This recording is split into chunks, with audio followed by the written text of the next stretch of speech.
ओम शांति। আজকের আফ্যক্তবাণী 23/3/1970।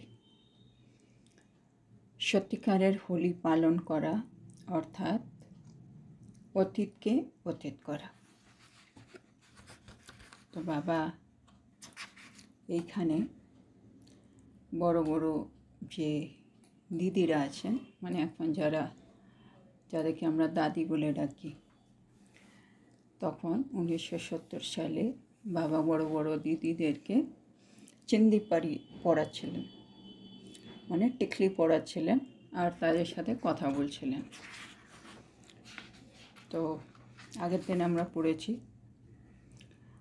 বাবা দিদির সাথে কথা বললেন, মানে মনমোহিনী দিদি, বাবা কুমার का दादी है ना, প্রকাশমণি দাদির সাথে কথা বললেন, বাবা জানকী দাদির সাথে কথা বললেন।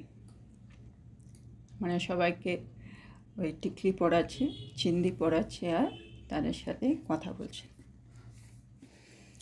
আচ্ছা, এখন বাবা কথা বলছেন চন্দ্রমণি দাদি। तो बाबा बोलছেন, आप सूर्यमयी हो या चंद्रमणि, माने तुमी सूर्यमणि ना चंद्रमणि। चंद्रमणि जो होते हैं उनका निवास स्थान कहाँ? যারা চন্দ্রমণি হবে তাদের নিবাস স্থান তারা কোথায় থাকে?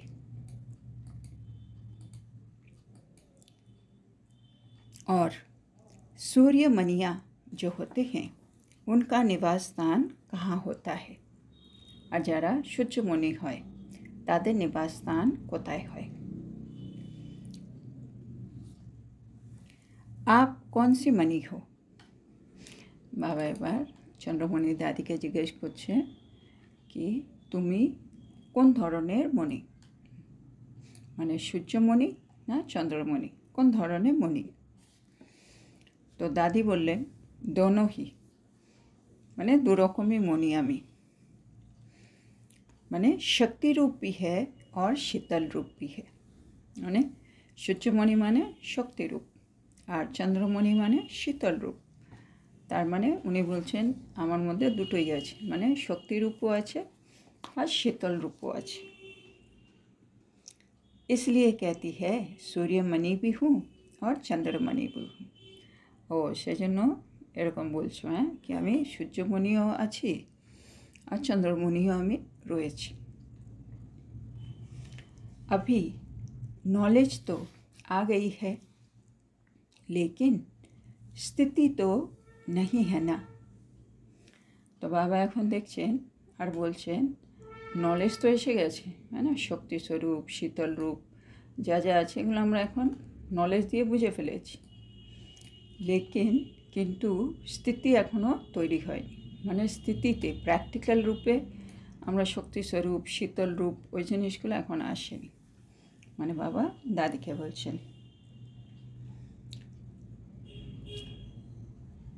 তো নলেজ সে লাইট আই হ্যাঁ, নলেজ থেকে আমাদের মধ্যে লাইট এসে গেছে।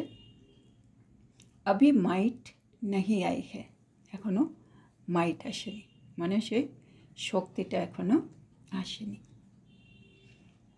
जब लाइट और माइट दोनों में एक रस होंगे तब नंबर आउट होंगे, মানে এটা হচ্ছে শেষের দিকে আমাদের স্থিতি।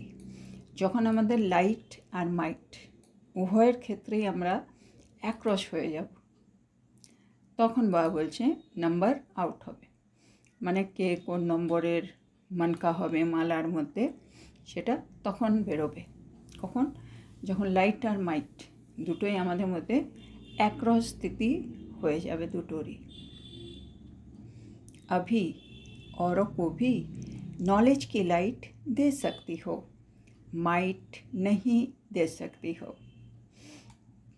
তো বাবা বলছে এখন মানে তুমি নলেজের লাইট তো দিতে পারো, জ্ঞান দিয়ে আমরা সব বুঝিয়ে দিতে পারি, কিন্তু মাইট এখন আমরা দিতে পারছি না, মানে আত্মাকে যে শক্তিটা আছে, আমি শক্তির যে দান করব সেই জায়গাতে আমরা এখনও আসতে পারিনি। इसलिए सफलता भी उसी अनुसार होती है। তো সেই জন্য কী হচ্ছে, আমাদের সফলতাও মানে সেই প্রকারের হচ্ছে, মানে সেই অনুযায়ী হচ্ছে। মানে যারা অনেকটা ভালো করেছে তারা একটু বেশি পারছে, যারা একটু কম মাইট এখনও নিজের মধ্যে ভরতে পেরেছে তাদের সফলতাও একটু কম চলছে। सभी को लाइट अर्थात रोशनी आ रही है कि इन्हों का नॉलेज क्या है। মানে আশেপাশে আমরা যেখানে সেবা দিচ্ছি তারা প্রত্যেকেই আমাদের নলেজটা অনেকটাই বুঝে গেছে, মানে তাদের কাছে সে আলোটা চলে গেছে। কোনটা? কি আমাদের এই নলেজটা কী, মানে আমরা কোন পথে এগোচ্ছি, আমাদের জ্ঞানটা কী জিনিস। लेकिन लाइट का प्रभाव कम है, आधा कार्य अभी रहा हुआ है।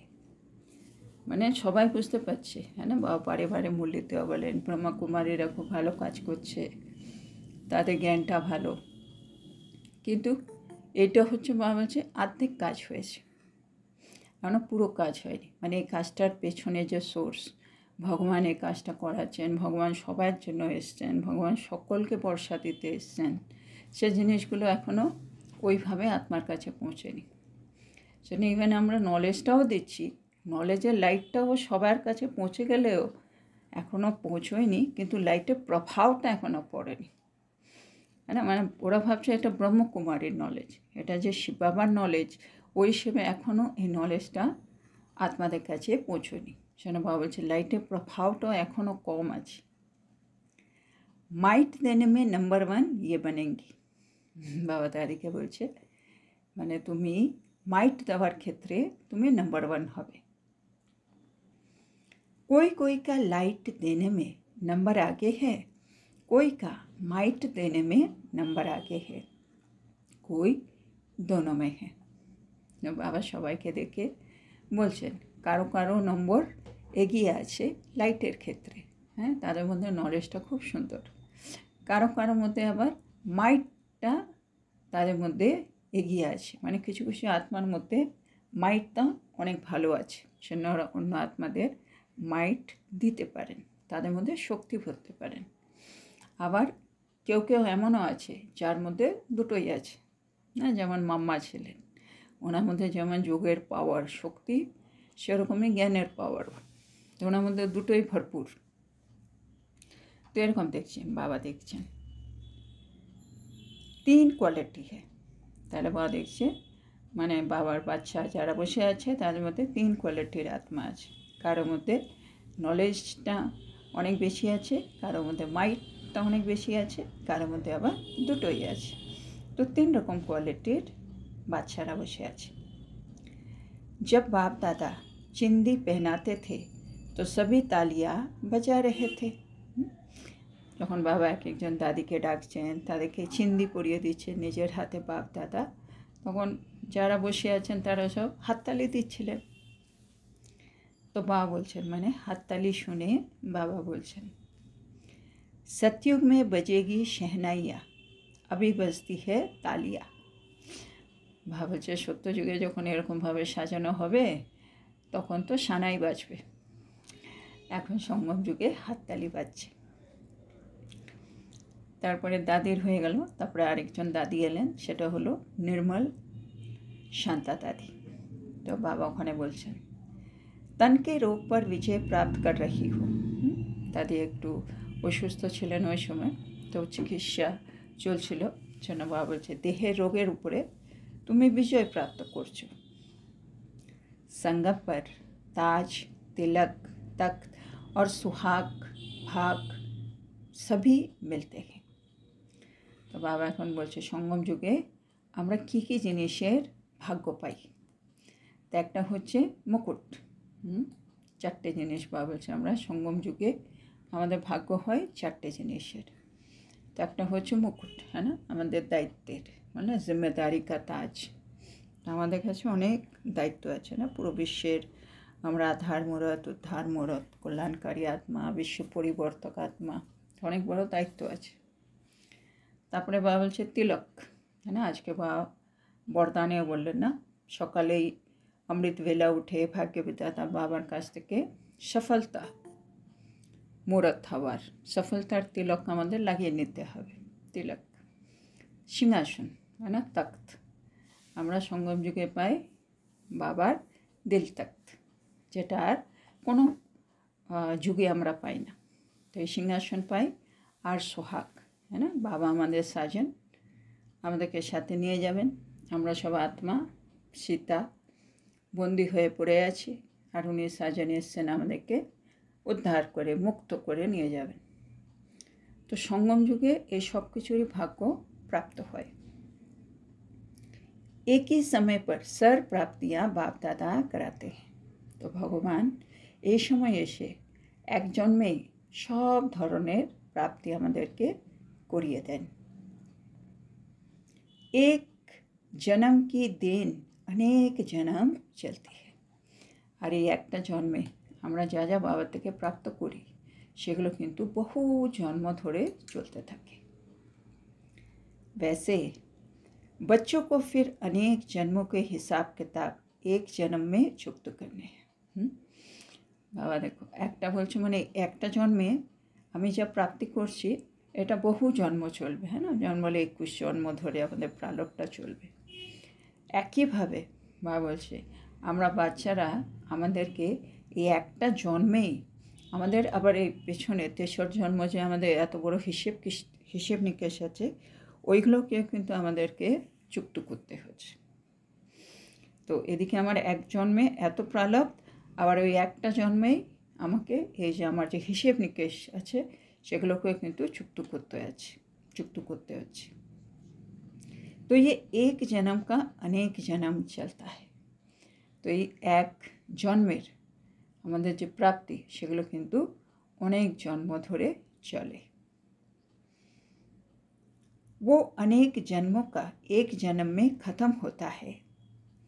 तो अनेक जन्मों का हिसाब किताब एक जन्म में ख़त्म होने के कारण कभी कभी वो फोर्स से रूप ले आता है। বা বলছে মাঝে মাঝে আমাদের মনে হবে কি আমাদের হিসেব কিতাব, হ্যাঁ, হিসেব নিকেশ অনেক মানে অনেক বড় ফোর্স নিয়ে আসে। মানে আমাদের কর্মভোগ একটু বেশি হয়, মানে এত ভারী হয়ে যাচ্ছে আমরা নিতে পারছি না, মানে কর্মভোগের ফোর্সটা অনেক বেশি। তো বাবুর কারণটা বলছে, কেন আমরা অনেক জন্মের হিসেব নিকেশ এক জন্মে শেষ করছি, সেজন্য মাঝে মাঝে সে হিসেব নিকেশের ফোর্সটা কিন্তু খুব পাওয়ারফুলভাবে আমাদের কাছে আসে। बाप दादा ये युद्ध देखते रहते हैं, आप भी देखती हो अपनी और दूसरों की। তো বাবা এই যুদ্ধটা আমরা যে যুদ্ধ করি, হ্যাঁ, কার সাথে? হিসেব নিকেশের সাথে, মানে কর্মভোগ যখন আসে কর্মভোগের সাথে আমাদের যুদ্ধ চলে। তো এই যুদ্ধটা বাবা দেখতে থাকেন। তো বাবা দাদিকে বলছে তুমিও নিশ্চয়ই দেখো, তোমার নিজের যুদ্ধও দেখতে পারো, অন্যের যুদ্ধ আমরা দেখতে পারি, হ্যাঁ না। কোনো আত্মা যে অনেক অসুস্থ, সে কীভাবে মোকাবিলা করছে সে কর্মভোগের। তো আমরা নিজেরটাও বুঝি, অন্যেরটাও বুঝি। আর বাবাও দেখছেন। जब साक्षी हो देखने लग पड़ते हो तो व्याधि बदलकर खेल रूप में हो जाती है। বাবা এটা একটা সুন্দর আমাদের ফর্মুলা বললেন কি যখন এই ব্যাধি, না, কর্মভোগটা অনেক বড় হয়ে আসছে তখন আমরা কি করব? বাবা বলছে সাক্ষী হয়ে যাও, সাক্ষী হয়ে দেখো, তাইলে এই ব্যাধিটা তোমার খেলার মতো মনে হবে, হ্যাঁ না। যেমন খেলার মধ্যে যুদ্ধ চলছে বা দেবতা অসুরের যুদ্ধ দেখায়, আমরা যেমন দেখছি মানে টিভিতে বা কোনো একটা জায়গায় খেলা চলছে, ওরকম আমি সাক্ষী হয়ে দেখছি। সে দেবতা জিতুক অসুর জিতুক, আমার তার মধ্যে আমার স্থিতি কিন্তু উপরে নিচে হয় না। তো এখানেও সাক্ষী হয়ে দেখতে হবে আমার ভেতরের আত্মার পাওয়ার, যোগ বলে পাওয়ারের সাথে কর্মভোগের যুদ্ধ চলছে, সেজন্য আমি আত্মা এখন সাক্ষী হয়ে দেখছি। এরকমভাবে দেখলে ওটা একটা খেলা মনে হবে। बाप दादा साक्षी हो देखते भी है और उनका साहस देखकर हर्षित भी होते हैं। তো বাবা ওই সময় কী করে? বাবা ওই সময় সাক্ষী হয়ে দেখেন আর আমাদেরকে সাহসও আর আমাদের সাহস দেখে কি আমরা দেখো কত সুন্দর যুদ্ধ করছি, হেরে যাচ্ছি না, যুদ্ধ করছি, তো সেটা দেখে বাবা आनंदित হন। और साथ साथ सहयोगी भी बनते हैं। আর সাথে সাথে বাবা আমাদের সহযোগও দেয়। थकती तो नहीं हो ना, বাবা দাদিকে জিজ্ঞেস হচ্ছে তুমি ক্লান্ত হয়ে যাও না তো? दादी বলল না। अथक बाप के बच्चे अथक और अविनाशी हो। বাবা হচ্ছে अथक মানে অক্লান্ত পিতা, আর তার সন্তান তুমিও অক্লান্ত আর অবিনাশী। मालूम है अब क्या करना है, জানো মানে এখন কি করতে হবে? अब अंत में साक्षात्कार मूर्त बनना है, এখন অন্তিমে তোমাকে সাক্ষাৎকার मूर्त होते হবে। जितना साक्षी अवस्था ज़्यादा रहेगी उतना समझो कि साक्षात्कार मूर्त बनने वाले हैं। হ্যাঁ, যত যত আমি সাক্ষী অবস্থায় বেশি থাক ততই আমি বুঝতে পারবো যে আমি সাক্ষাৎকার मूर्त হতে চলেছি, মানে আমি নিজেই বুঝতে পারব। তো সাক্ষাৎকার मूर्त হওয়ার জন্য আমাদের কী করতে হবে? সাক্ষী অবস্থা। अब अंतिम पुरुषार्थ ये रह गया है, এটাই আমাদের শেষ পুরুষার্থ বা বলছে এখনও বাকি রয়ে গেছে। साक्षात्कार मूर्त बन बाप दादा का साक्षात्कार और अपना साक्षात्कार कराना है। তো আমাদের এখন হোমওয়ার্ক বা শেষ পুরুষার্থ হচ্ছে নিজেকে সাক্ষাৎকার मूर्त করে তুলতে হবে। এতে আমি বাবারও সাক্ষাৎকার করাতে পারবো আর আমি নিজেরও সাক্ষাৎকার করাতে পারবো। আর তার জন্য প্র্যাকটিস সাক্ষী অবস্থার যত বেশি করতে পারবে। এবার বাবা কথা বলছেন शांतामणि दादीर साथे।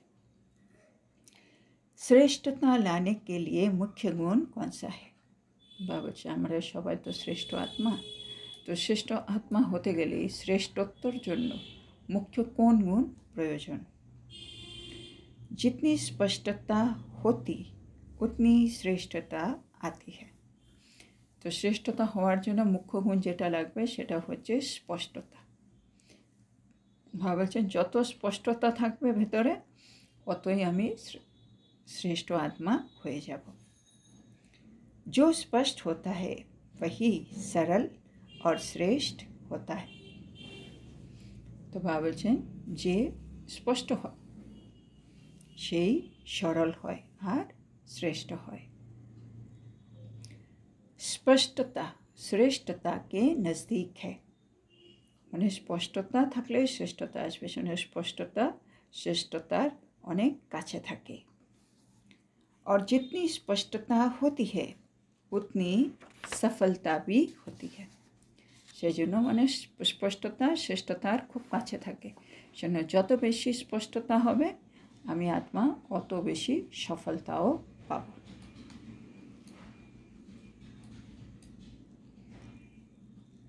सफलता फिर इतनी समीपता में लाती है, और যত আমি সফলতা পাবো অত আমি বাবার সমীপে চলে আসব। समीप रत्नों की निशानी किससे मालूम पड़ेगा? এবার যারা যারা আত্মা যেগুলো বাবার কাছের আত্মা সমীপ রত্ন তাদেরকে কিভাবে চেনা যাবে? উত্তর হচ্ছে সমানতা সে, মানে সমানতার মাধ্যমে তারা সবাই বাপ সমান হবে।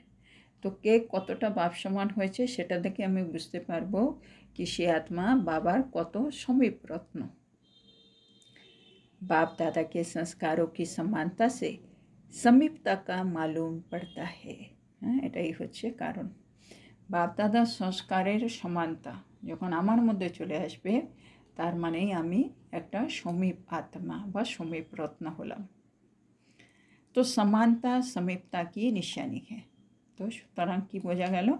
समानता মানে আমি সমীপতার লক্ষণ समानता। आदि रतन हो মানে তোমরাই হলে आदि रत्न, দাদিকে বলছেন। आदि सो अनादि, আর যে আদিতে সে অনাদিতেও আছে। जो आदि रतन है वो अनादि गायन योग्य बनते हैं। সেজন্য কি হচ্ছে, যত আদি রত্ন হতে পারছো তখনই তুমি अनादि गायनयोग्य হয়ে উঠবে। क्योंकि आदिदेव के साथ मददगार है। কেন না তোমরা হচ্ছে মানে দাদিকে বলছে আদিদেবের সাথে মানে ব্রহ্মা বাবার সাথে তোমরা मददगार ছিলে মানে সাহায্যকারী ছিলে। आदि रत्न ही सृष्टि के कर्तव्य का आधार है। মানে आदि रत्न राय सृष्टिते जो कर्तव्य चलছে परमात्मार से कर्तव्যের आधार মানে आधार मूलत आत्मा द्वारा। তারপরে বাবা रतन मोहिनी दादिर साथे कथा बोलছে। स्नेही हो या सहयोगी हो, तुम्हें के तुम्हें स्नेही आत्मा ना सहयोगी? तो दादी बोलें दोनों, हमें दुटोई। तो स्नेही और सहयोगी दोनों समान है। जितना जो स्नेही उतना सहयोगी बनता है। तो बाबा जो स्नेही और सहयोगी उभयई तुम्हें समान। এবার বা ফর্মুলা বলছে যে যত স্নেহী ততই কিন্তু সহযোগী হয়ে উঠবে।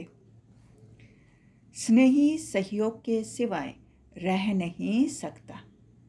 মানে আমি যদি একটা স্নেহী আত্মা হই আমি কখনো বাবার কাজে সহযোগ করব না, এটা হতেই পারে না।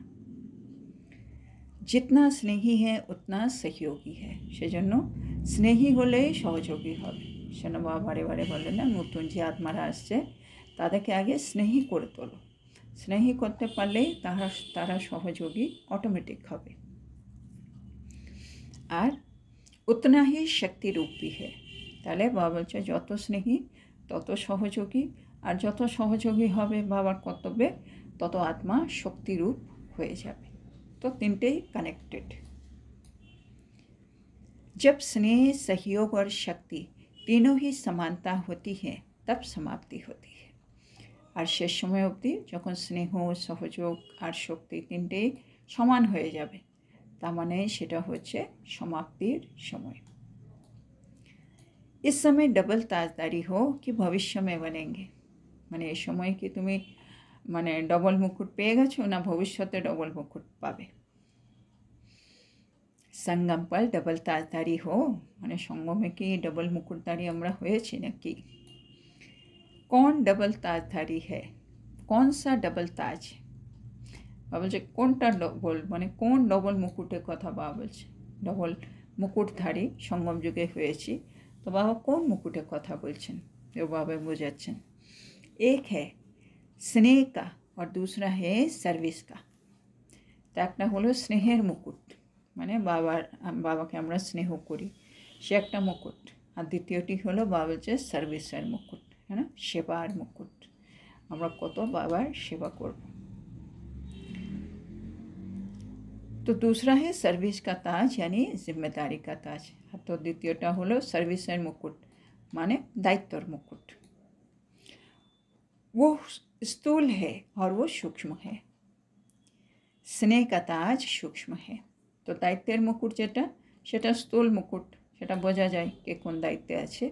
আর স্নেহ তো বোঝা যায় না, সেজন্য স্নেহটা হচ্ছে বাবা বলছে সূক্ষ্ম মুকুট। जो जहाँ डबल ताजधारी बनते हैं वो वहाँ भी डबल ताजधारी बनते हैं, মানে এখানে যারা ডবল মুকুটধারী হয়ে উঠবে তারা কিন্তু ওইখানে গেলেও ডবল মুকুটধারী হবে। তাজ নম্বরवार तो होते हैं ना, মুকুটগুলো কিন্তু ক্রম অনুসার থাকে, নম্বরवार থাকবে, মানে আমরা সবাই পুরুষার্থ করলেও আমরা নম্বরवार, সেটা আমাদের মুকুটও কিন্তু নম্বরवार হবে। यहाँ भी नंबरवार पुरुषार्थ अनुसार ताजधारी देखने में आएंगे, সেজন্য এখানেও নম্বরवार পুরুষার্থ অনুসারে আমরা মুকুটধারী দেখতে পাবো। তারপরে বাবা মনোহর দাদির সাথে কথা বলছেন। जैसे साकार में जब अव्यक्त प्रोग्राम चलते थे तो श्रृंगार कर बैठते थे। বাবা বলছে সাকারের দিনে যখন কোনো অব্যক্ত প্রোগ্রাম চলতো তখন সবাই श्रृंगार করে বসতেন, না সাজসজ্জা করে বসতেন। आज वही श्रृंगार किए हुए चित्र देखते हैं, তো আজকেও সবাই সাজগোজ করে বসা, তো বাবা বলছে আজকেও সেই সাজগোজ করা चित्र আমি দেখতে পাচ্ছি। हर एक की विशेषता अपनी अपनी है, जो विशेषता समीप लाती है। তো বাবা বলছে তোমাদের সবার মধ্যে নিজস্ব বিশেষত্ব আছে, আর এই বিশেষত্বই কিন্তু সবাইকে কাছে নিয়ে এসছে। आपकी विशेषता क्या है? बाबा ওনাকে জিজ্ঞেস করছে তোমার বিশেষত্ব কি? तो सर्व के स्नेही और सर्व के सहयोगी बनना ये विशेषता है। तो मनोहर दादिर विशेषता बाबा বলছেন সকলের স্নেহী হওয়া আর সকলের সহযোগী হয়ে ওঠা। जो सर्व के स्नेही बनते हैं सर्व से स्नेह भी उनको प्राप्त होता है। মানে যে অন্যকে স্নেহ করবে সবার স্নেহী হবে সেই কিন্তু সবার থেকেও কিন্তু স্নেহ প্রাপ্ত করবে, মানে দিলে ওখান থেকে তুমি পাবেও। তো सर्व स्नेही भी कौन बनता है? এবার কোন আত্মা সর্বস্নেহী হতে পারবে? जो सर्व त्यागी होते हैं। কেন স্নেহ যেখানে থাকবে সেখানে ত্যাগ করতেই হবে, না? সংসারে আমরা কত ত্যাগ করি, আমরা সবাই পরিবারের মধ্যে যারা আছে তাদের জন্য। তো যেখানে স্নেহ ওখানে ত্যাগ। তো সর্বস্নেহী মানে সর্বত্যাগী। বাবা বলছেন जो सर्व त्यागी होते हैं वही सर्व के स्नेही और सहयोगी बनते हैं। তাহলে আমি আত্মাকে যদি সকলের স্নেহী সকলের সহযোগী হয়ে উঠতে হয় তাহলে বাবা বলছে তোমাকে সর্বত্যাগী হতে হবে। ऐसे श्रेष्ठ संकल्प वाले श्रेष्ठ पद के अधिकारी बनते हैं। আর এরাই যাদের এত শ্রেষ্ঠ সংকল্প তারাই কিন্তু শ্রেষ্ঠ পদের অধিকারী হয়ে ওঠে। संकल्प में भी सर्व के कल्याण की भावना हो। তো বাবা বলছে সংকল্পতেও যেন সবার জন্য আমাদের মনে কল্যাণের জন্য ভাবনা থাকে। सिर्फ अपना नहीं, মানে শুধু নিজের জন্য নয়, সবার জন্য।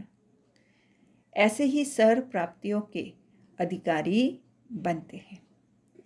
তো যাদের মনে সকলের জন্য কল্যাণের ভাবনা, যারা সর্বত্যাগী হয় বাবা বলছে তারাই কিন্তু সর্বপ্রাপ্তির অধিকারী হয়ে ওঠে। ऐसे को बाप दादा तथा सभी से सत्कार मिलता है। তেমন বাচ্চারা বাপ দাদা থেকে আর অন্য সকলের কাছ থেকে কিন্তু সৎকার পায়, মানে সম্মান পায়।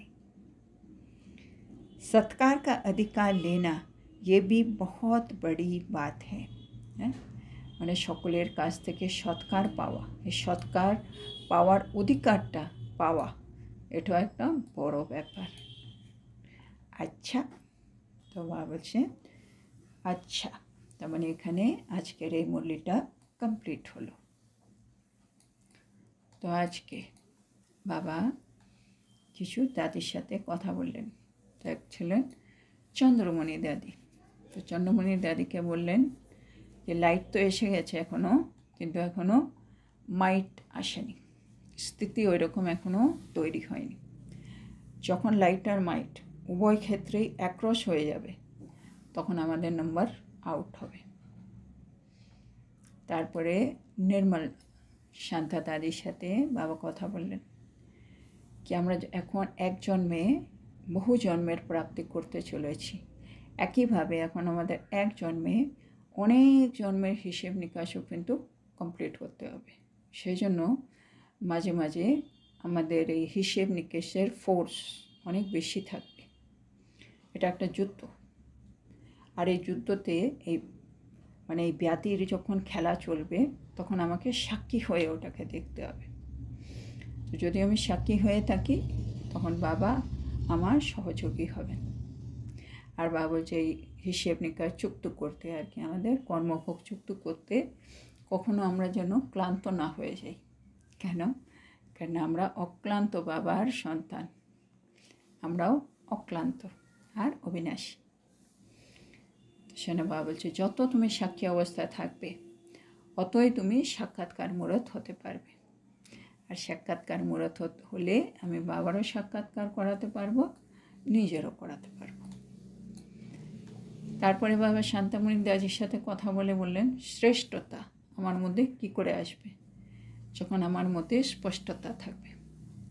যত যত স্পষ্টতা থাকবে ভেতরে, যেটা বাবা বললেন ক্লিন অ্যান্ড ক্লিয়ার, ততই আমি আত্মা শ্রেষ্ঠ হব। তার মানে আমি সফলতার অত কাছে হব। সেটা বলছে বাপ দাদার সংস্কারের কাছে আসা মানে আমি একটা সমীপ রত্ন। তো আমি যদি জানতে চাই কি আমি বাবার একটা সমীপ রত্ন হলাম কি না। তাহলে বাবা বলছে সমানতাকে চেক করো, আমি বাপ সমান সব কিছুতে হয়েছি কি হয়নি, ওটা চেক করলেই তুমি বুঝতে পারবে আমি বাবার কতটা সমীপ আত্মা। তারপরে রতনময়িনী দাদিকে বললেন, যে আত্মা যত স্নেহী তত সহযোগী, আর যে যত সহযোগী তার মধ্যে অতই শক্তি।